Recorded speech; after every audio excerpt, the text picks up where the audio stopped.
외부의 충격으로 인해 몸에 상처가 나면 많이 아픕니다.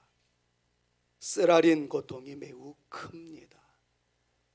아시다시피 몸에 나는 상처를 외상이라고 한다면 몸에 나는 상처 말고 마음에 나는 상처 또한 있음을 쉽게 이해할 수 있습니다. 이른바 마음의 상처. 청소년들은 이를 가르쳐 마상이라고 축약해서 사용하기도 합니다. 몸에 난 상처를 외상이라고 한다면 마음에 난 상처를 마상이라 일컫기로 하겠습니다. 과거 어떤 드라마에서 연인으로 등장하는 한 여인이 외상, 몸에 상처를 입게 되었습니다.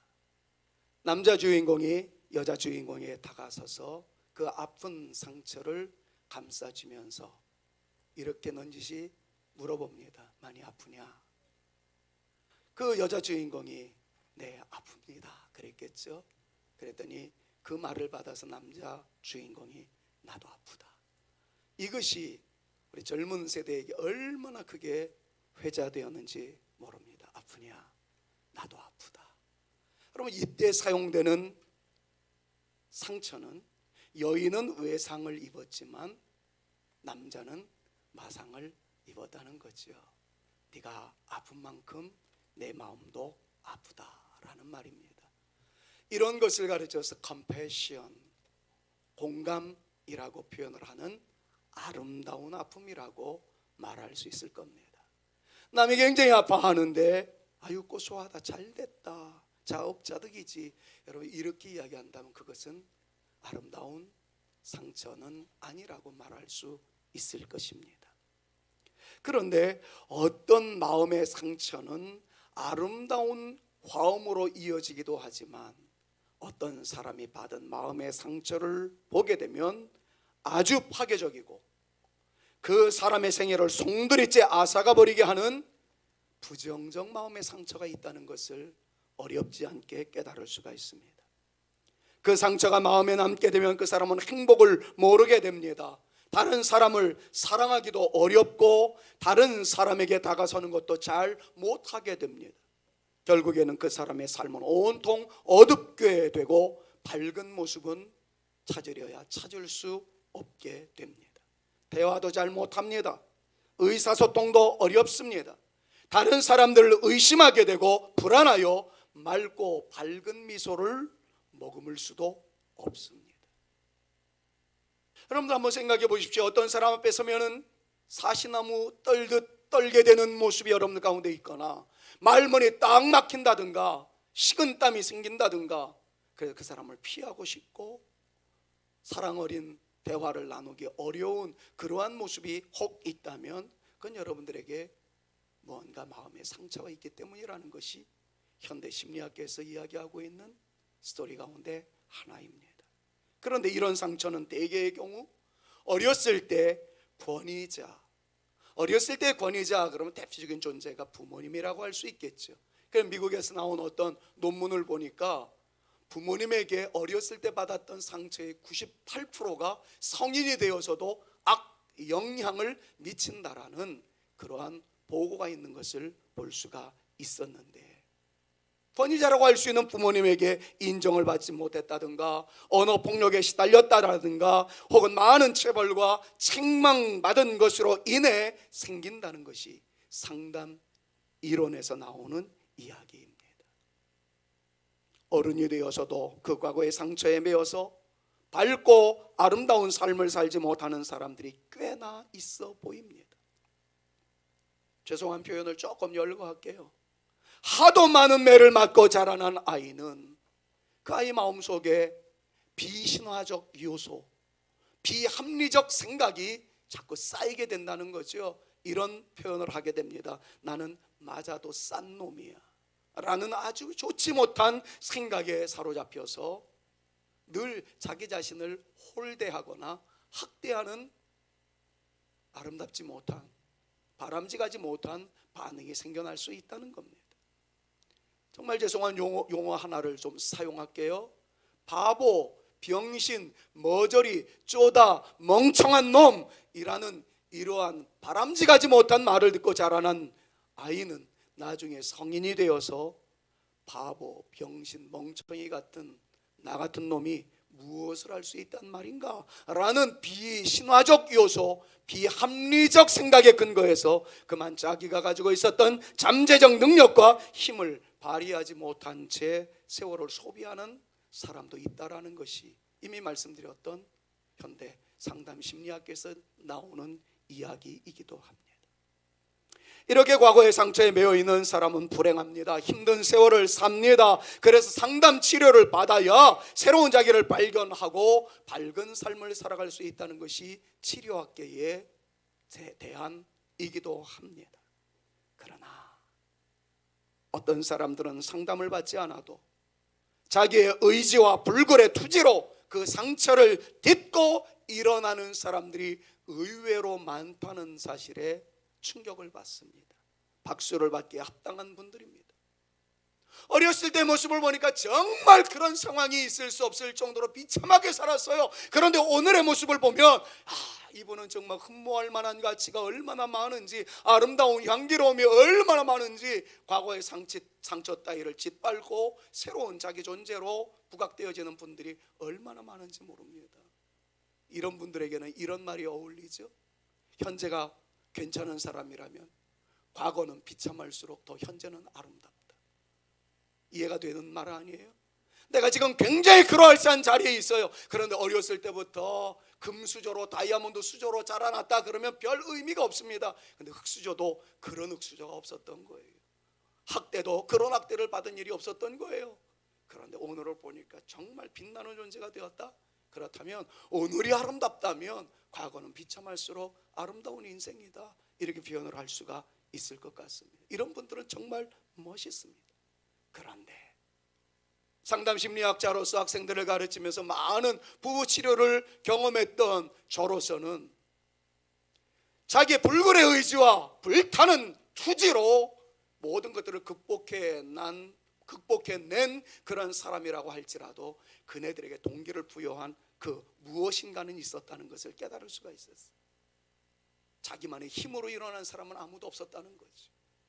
치료를 받은 경험도 없고 상담자를 만난 적도 없었지만 이 사람 스스로가 책을 통해서 읽든지 어떤 강연을 통해서 듣든지 어떤 분의 힘있는 말을 통해서 무한한 격려를 주는 글을 통해서 일어나고자 하는 용기가 동기부여를 얻게 되어서 일어난 존재로 많은 사람들 앞에 당당히 설 수가 있었다는 것입니다.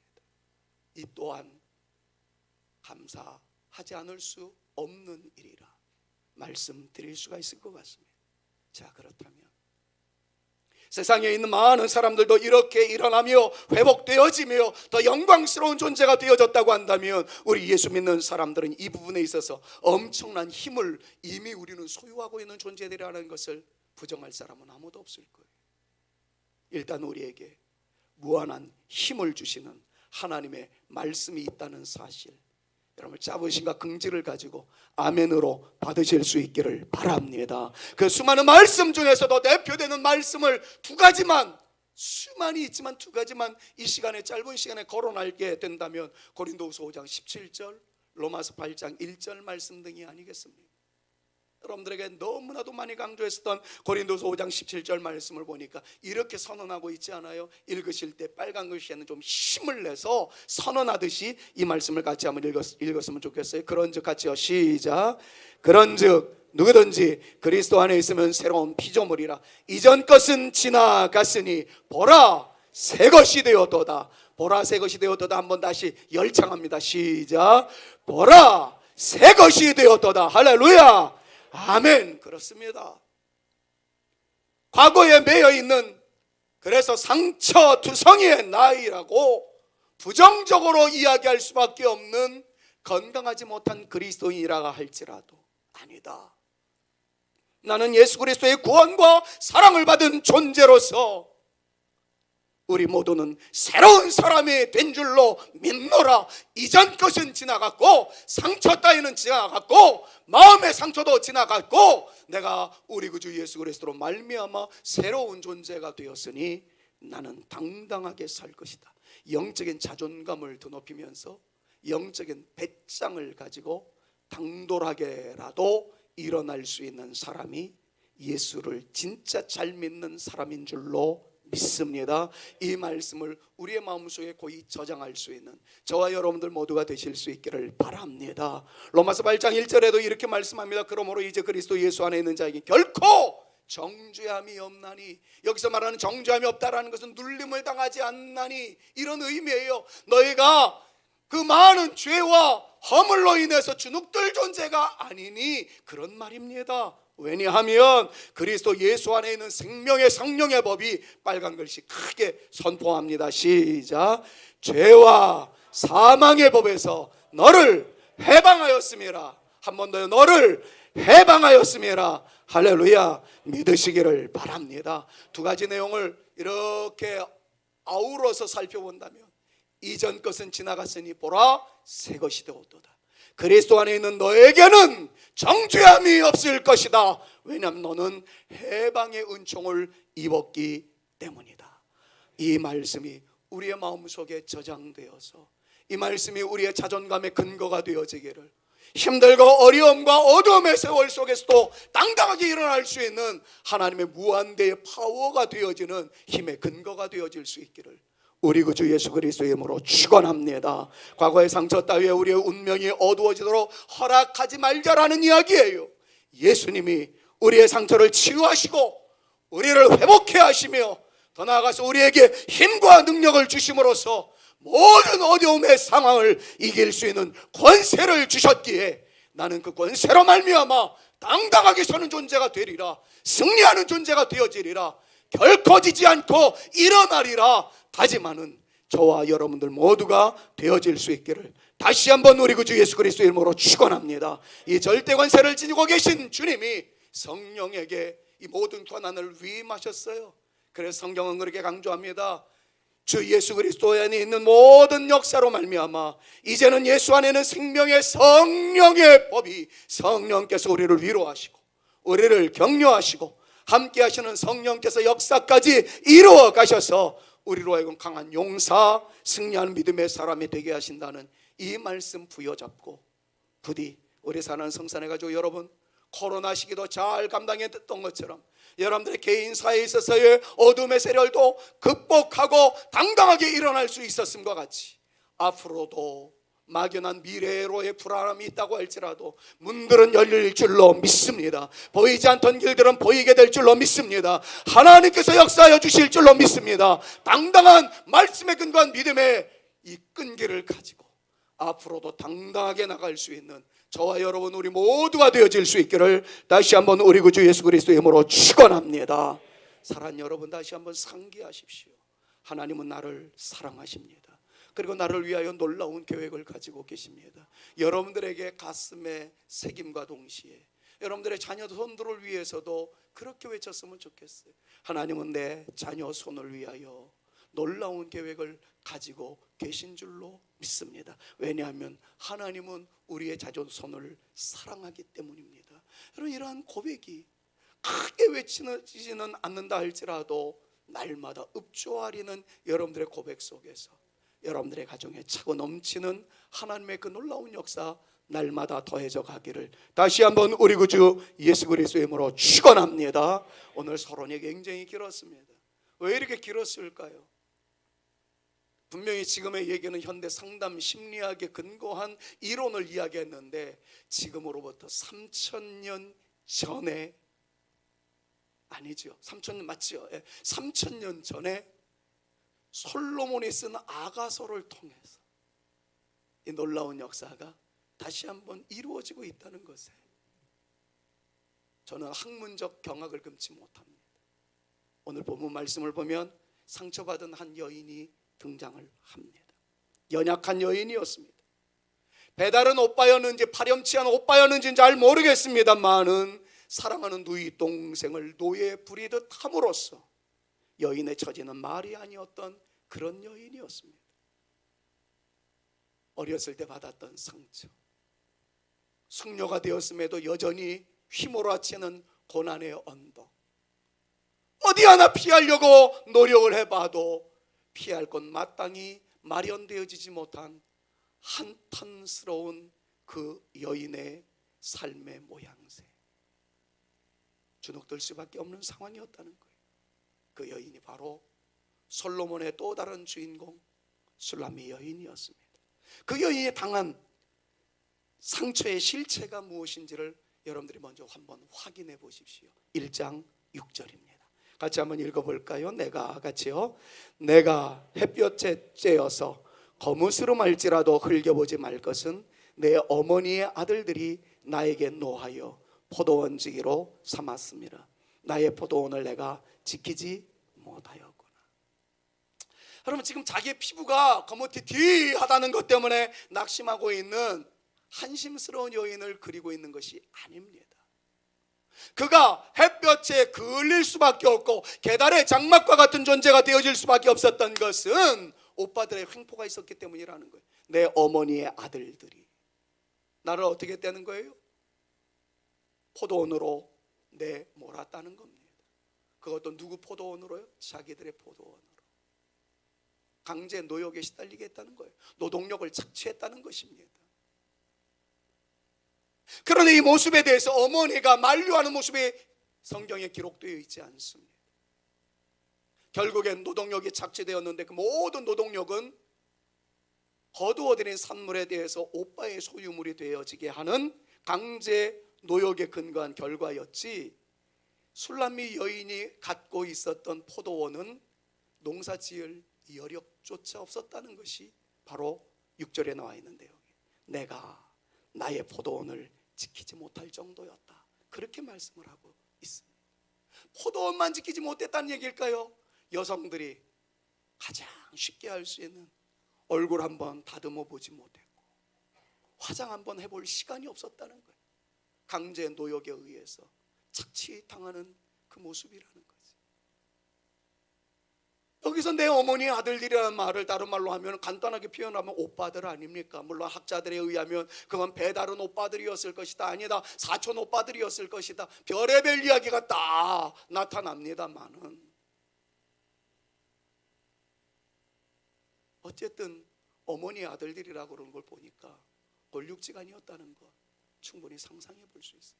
그런데 이 여인에게 아픔과 상처를 안겨준 장본인들은 이웃집 지나가는 남정네가 아니라 같은 울타리에 살고 있었던 집안 식구였다는 것에 주목할 필요성이 있습니다. 방금 전에 현대 심리학 이론에서도 상처를 주는 존재가 부모님이었다 하는 것을 말씀드리지 않았어요? 가장 가까운 사람에게 당하는 눈물의 세월, 그건 정말 마음의 상처로 남게 된다는 것이지요. 제가 우리 집사람한테 이런 얘기를 들었습니다. 수지 지역에서 꽤나 잘 나가는 정미소 집 딸이니까 부유하게 자랐습니다. 학교 갔다가 딱 오면 큰 오빠부터 시작해서 막내 오빠까지 악미야 그러면서 손을 쫙 벌려주면 막 달려가서 오빠 품에 안기면 쫙 들어서 행가래를 쳐주는 오빠들의 얘기를 간간히 저한테 하더라.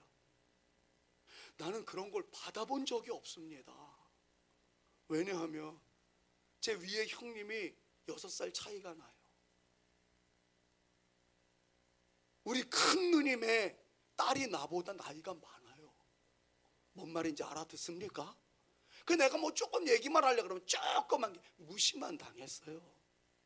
이 방송을 우리 누님이 지금 보고 계실 텐데 아이고 왜 저런 얘기를 하나 또 그러는지 모르겠습니다만 저는 그런 상황이었기 때문에 오빠들이 막 행가래를 쳐주고 이런 걸 경험해 본 적이 없어요. 오빠는 적어도 그래야 되는 거 아닙니까? 사랑하는 두 동생 얼마나 이쁘겠어요.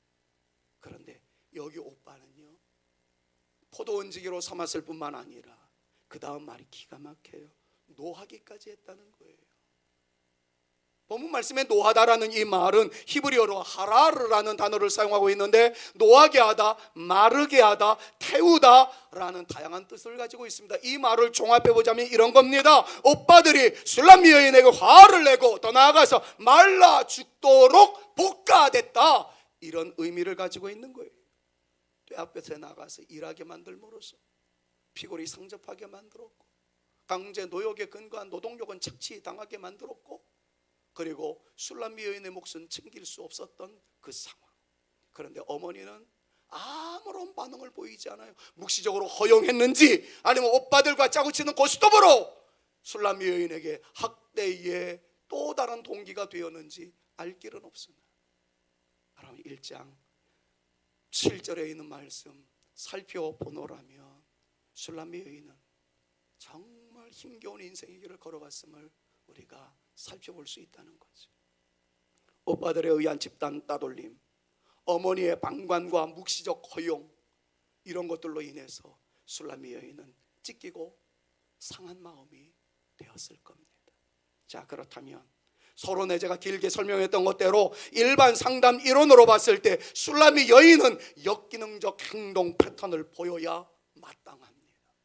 예를 들면 신경질적인 존재가 되었다든가, 자신의 초라한 모습에 이유 없이 반항하거나, 반대로 자기보다 약자인 존재들에게 대해서는 강압적인 자세로 나타나게 돼서 맹수 같은 분노의 모습을 보인다든가, 인간관계의 구조 속에서 어울리지 못하는 반사회적 존재가 되었어야 상담 이론에 맞다라고 표현할 수 있다는 거죠.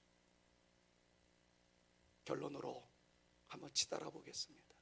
그런데 그 여인은 달랐습니다. 받은 상처는 굉장히 많았으나, 오빠들로부터, 어머니로부터, 주변의 환경으로부터 많은 아픔이 있었으나 기죽지 않고 당당합니다. 상처에 매여 무엇인가 끌려다니는 사람이 아니라 그 상처와는 상관없이 그녀의 자존감을 드높이며 매사에 자신감을 드러내고 있는 술람미 여인의 아름다운 모습을 우리는 성경에서 만나게 됩니다. 이유가 무엇이었을까요? 이 말씀을 묵상하면서 저는 동시다발적으로 떠올리는 한 인물이 있었습니다. 그래서 구약 한 언저리에 숨어있는 하박국이라는 믿음의 선배입니다. 그분은 이렇게 고백하지 않아요? 나에게 감람나무에 소출이 없고 포도나무에 열매가 없어, 밭에 식물이 없고 우리의 양이 없어, 외양간에 뛰노는 송아지가 없다고 할지라도, 한마디로 말하면 나는 없고의 존재입니다. 그럼에도 불구하고 내가 기뻐하고 즐거워할 수 있는 것은 하나님이 계시기 때문입니다. 이것이 하박국의 선언이었어. 없고 없을지라도 나는 여호와로 인하여 기뻐하며 즐거워하리로다. 이렇게 고백이 있었던 것처럼 술람미 여인도 이야기합니다. 내가 이렇게 마음에 상처가 있고 내 인생의 스크래치가 많이 나 있지만 나에게는 내가 그리워하는 한 남성이 있습니다. 그분만 생각하면 힘이 납니다. 많은 사람들에게 거머튀튀하다 놀림을 당해도, 아니 제가 보기에도 별 매력이 없어 보여도 괜찮습니다. 오빠들이 노하고 따돌리고 행패를 부리고 어머니의 무관심한 반응이 나에게 온다 할지라도 그것 때문에 내가 어둠에 묻혀 지낼 수는 없습니다. 왜냐하면 나에게는 나를 끔찍이도 사랑하는 그분이 계시기 때문입니다. 여러분, 이것이 본문 말씀 7절의 말씀 같이 한번 읽어봅시다. 내 마음으로, 같이 한번 크게 읽습니다. 내 마음으로 사랑하는 자야, 내가 양치는 것과 정오에 쉬게 하는 것을 내게 말하라.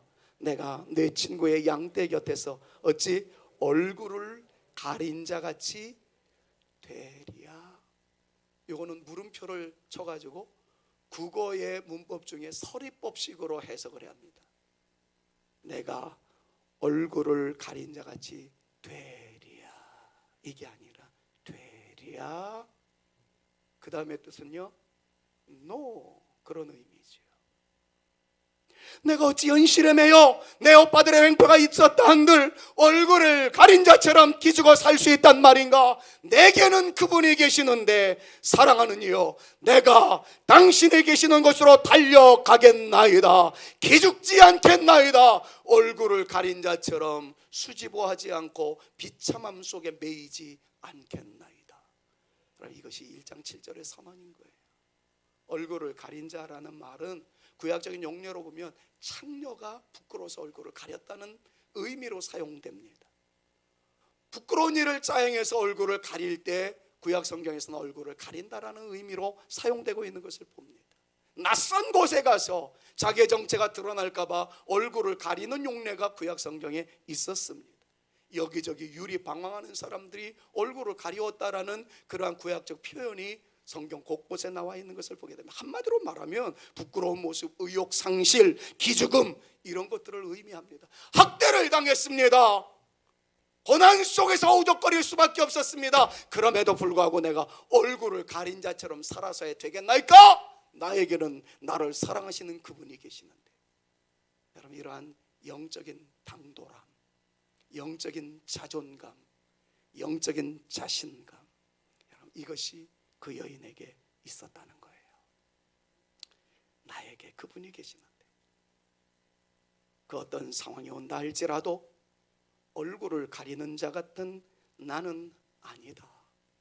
나는 이 상황에서 딛고 일어나는 하나님의 사람이 되어지리라. 이것이 바로 술람미 여인의 아름다운 고백이었던 겁니다. 자, 이 솔로몬과 술람미 여인의 사랑의 아리아 이런 것들이 터져 나오면서 이 1장 7절 말씀을 이 술람미 여인이 이렇게 노래한다고 한번 생각해 보세요. 소프라노가 솔로 그 아리아를 부릅니다. 현실적인 고통, 눈물의 가시밭길 인생, 그 누구에게도 인정받지 못하는 현실 등에 얼굴을 가릴 수밖에 없는 상황일지라도 나는 아니다. 나에게는 나를 사랑하시는 그분이 계셔 라는 확신 속에서 나는 결단코 얼굴을 가리는 자처럼 숨어 지내지는 않을 거야. 어두움에 묻혀 있지는 않을 거야. 마음의 상처의 따위에 붙잡혀서 정말 불행한 인생의 길을 걸어가지 않을 거야.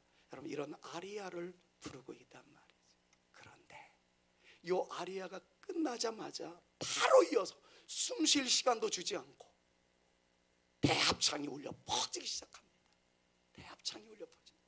나는 어려움 가운데 있지만 여기에 묻혀 지내지 않을 거야. 외로운 패턴으로, 외로운 목소리로 아리아가 착 흘러나오고 있다가 갑자기 나는 얼굴을 가리우는 자같이 될 수 없다 라고 이야기하자 갑자기 빵 하고 대합창이 울려 퍼지는 거예요. 그게 8절입니다.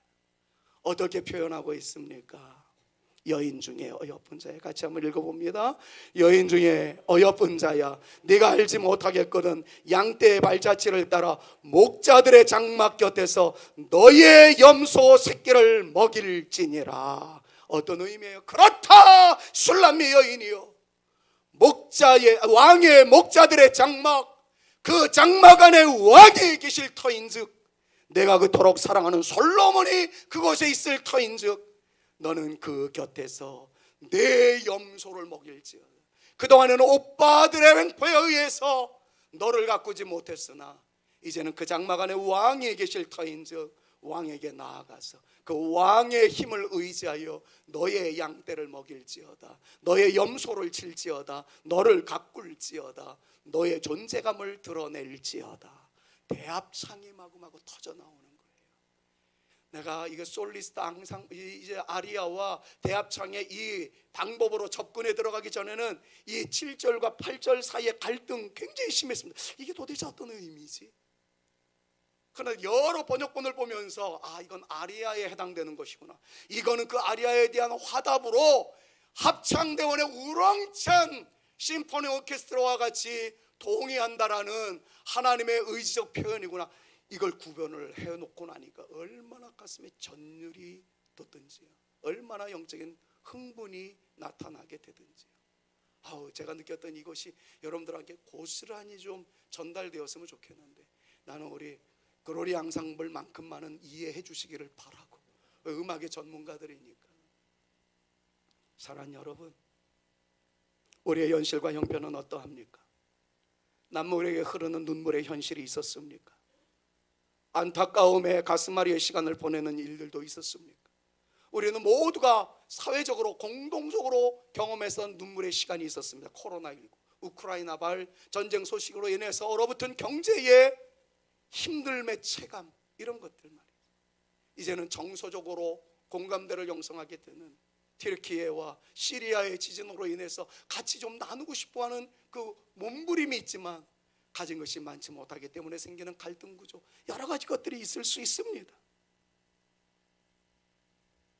누군가가 나를 조금이라도 이해해 줄 수 있다면 시집살이도 너끈히 통과해 나갈 수 있고 말단 직원의 직장생활도 의미 있게 잘 감당할 수 있을 터인데, 어느 누구도 나에게 다가와서 위로해 주는 이가 없고 격려해 주는 이가 없어서 외로움 속에서 힘든 시간을 보낼 때가 혹 우리 가운데 있지는 않았습니까?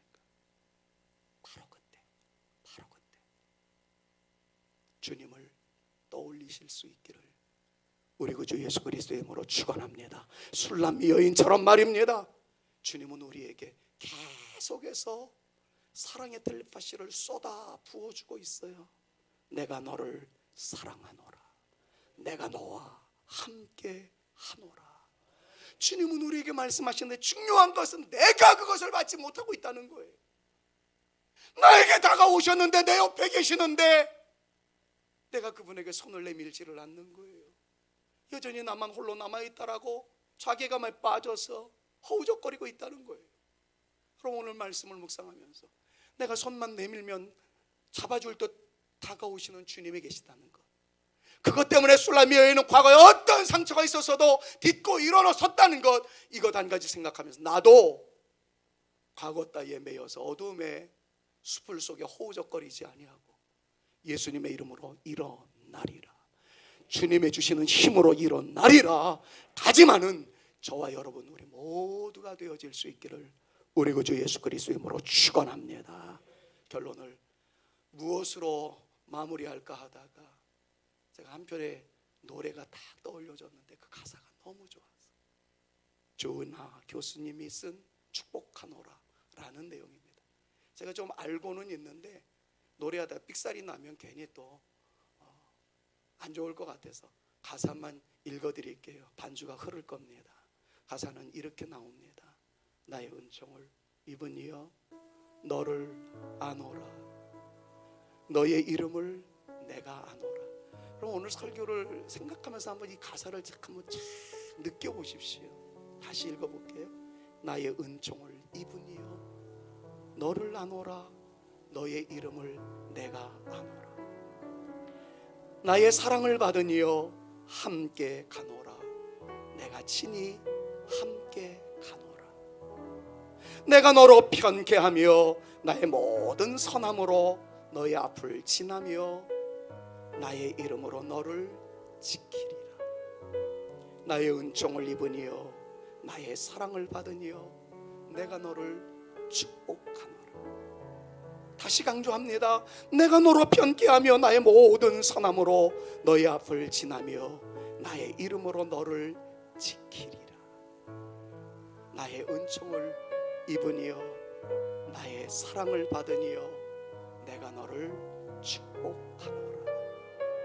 주님의 음성으로 이 시간 들을 수 있기를 간절히 소망해요. 주님께서 말씀합니다. 사랑하는 아무개야, 너는 나의 은총을 입은 자야. 내가 너를 알아.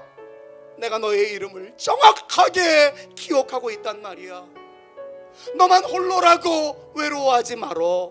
너는 나의 사랑을 받은 존재로서 내가 함께 갈 거야. 내가 친히 너와 함께 할 거야. 내가 너로 편안한 인생길 되어질 수 있도록 나의 모든 선함으로 너의 앞을 지키며, 그 다음 말씀을 좀 기억하세요. 나의 이름에 명예를 걸고 내 이름을 걸고, 다른 말로 내 목숨을 걸고 너를 지켜줄 거야. 여러분 이 말씀 정말 아멘으로 받으셨으면 좋겠어요. 나의 은총을 입으니여 나의 사랑을 받으니여 내가 너를 축복하노라. 주님께서 말씀하세요. 나의 은총을 입으니여 나의 사랑을 받으니여 내가 너를 축복하노라. 아마 부르고 싶은데 틀릴까봐 못 부르겠어. 나의 은총을 입으니여 너를 아노라. 이렇게 나가는 거예요. 나중에 우리 중창단들이 여러분들과 함께 부를 거예요. 내가 너를 축복하노라.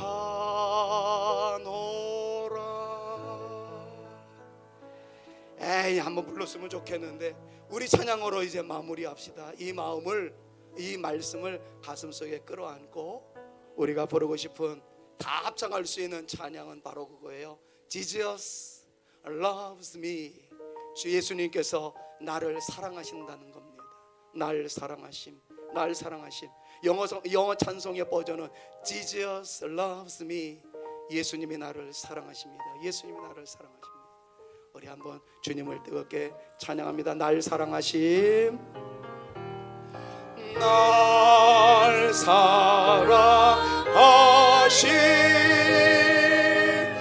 날 사랑하심, 날 사랑하심. 성경에 쓰였네. 내가 연약할수록, 내가 연약할수록 더욱 귀히 여기사 높은 보좌 위에서 낮은 나를 본. 세상 사는 동안에, 세상 사는 동안에 나와 함께 하시고 세상 떠나가는 날 천국 가게 하소서. 날 사랑하심, 날 사랑하심, 날 사랑하심. 성경에 쓰였네. 우리 가슴에 손을 얹고 날 사랑하심, 날 사랑하심,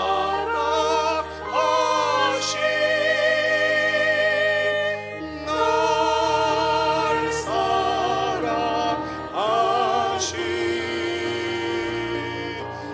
날 사랑하심.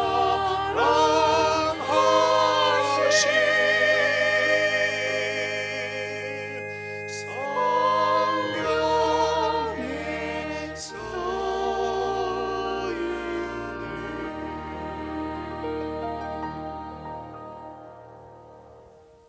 우리를 그렇게 사랑하신다고 말씀하시는 우리 구주 예수 그리스도의 은혜와, 우리를 그렇게 사랑하신다고 강조하시는 우리 아버지 하나님의 극진하신 사랑하심과, 우리를 그렇게 사랑하신다고 열변을 토하시는 우리 성령님의 감화감동, 위로, 교통 충만케 하시는 그 놀라운 역사가 주님 때문에 힘을 내리라.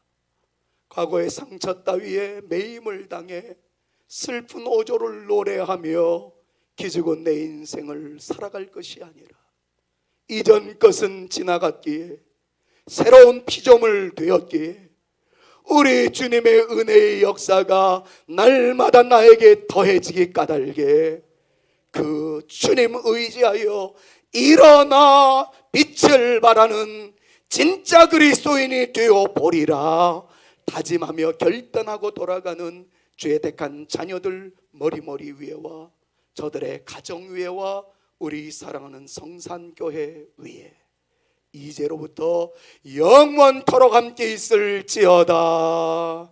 아멘.